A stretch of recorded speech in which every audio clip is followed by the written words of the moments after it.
auto tune would be coming real handy right now. It's getting super fucking annoying. Well, my dad played guitar, so I was kind of always around music growing up.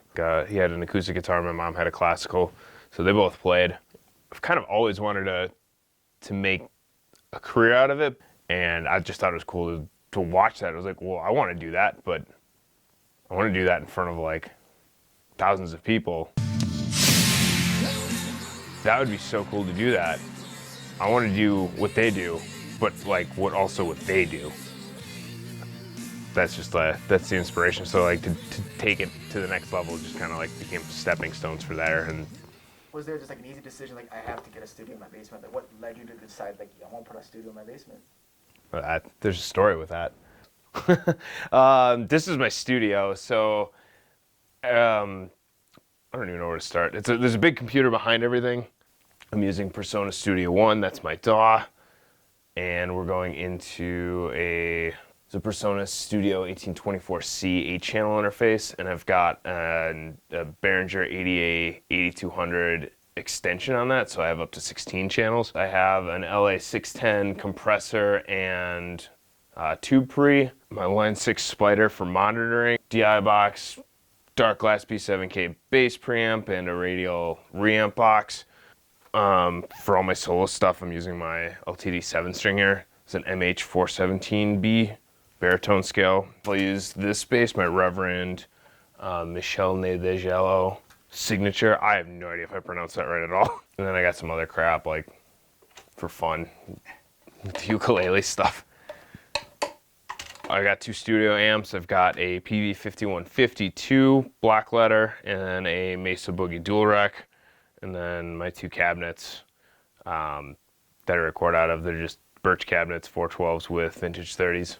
Going back to the first time I've ever stepped foot in a studio, this is like 12 years ago. So we won a battle of the bands, and we needed to record music. None of us had any kind of real recording, and we didn't know what we were doing.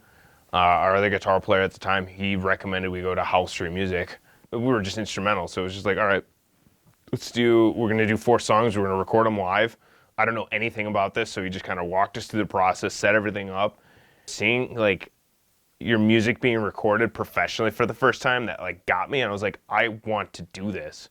I want to do this all the time. So it was like a really like uplifting and empowering feeling to be in a studio.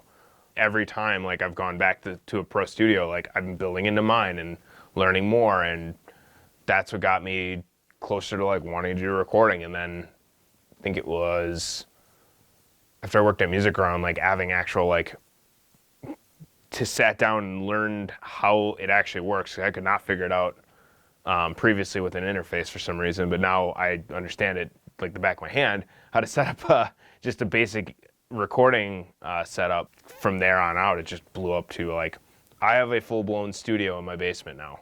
Tighter, let's do a better take.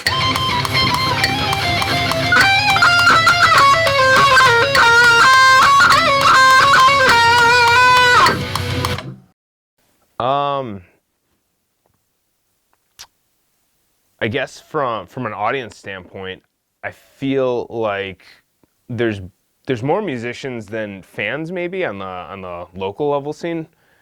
It feels that way at least, and I don't know if it's just like bad marketing or just nobody's getting their word out properly, but it doesn't seem like there's a way we can reach those fans. Like there's a disconnect. It's some kind of weird.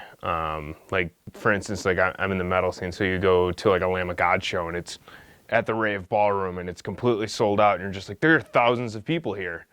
And then you try doing your own show and you're maybe 15 people, and it seems to be like a regular thing.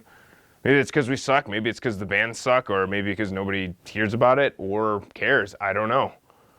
I don't think that, but I'm not the one to say.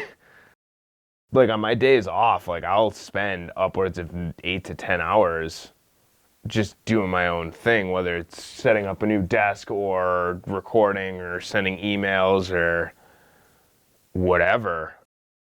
Unless I'm just completely exhausted, I'm like after work, I'm coming down in this basement, I'm in my studio and I'm working on something, whether it's another, like a solo for a guest, or a guest solo for a project, or it's working on my own stuff, in the neighborhood of like 20 to 30 extra hours on top of working.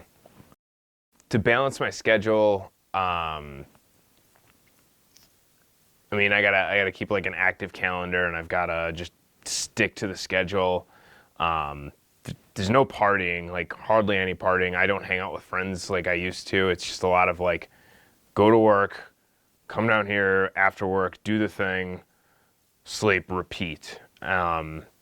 Sometimes I do go to shows and stuff, but like, I mean, there's tons of bands I want to catch, and I can't catch all of them. I get invites all the time, and I'd like to make it to all of them, but I've got things to do. Last year, I think we played 38 or 40 shows, and like we're practicing, and then we're playing, and then it's a lot of traveling, and it takes a lot of time. At like, if it's an hour drive, like that's the furthest. If we're playing till bar close, then getting home at 3 in the morning, I'm going to bed at 3:30, and then I got to be up by 8:39 to get to work by 10, before 10, so I can open the store. So getting 4.5, 5.5 hours of sleep max after getting home, yeah, that late. Otherwise, yeah, if we're playing like bar close, then especially if we're up in Wausau, like 3 hours away, then it's find someone we know up there, crash at their place, wake up at 6 in the morning, and drive for 3 hours to get back into town to do work the next day.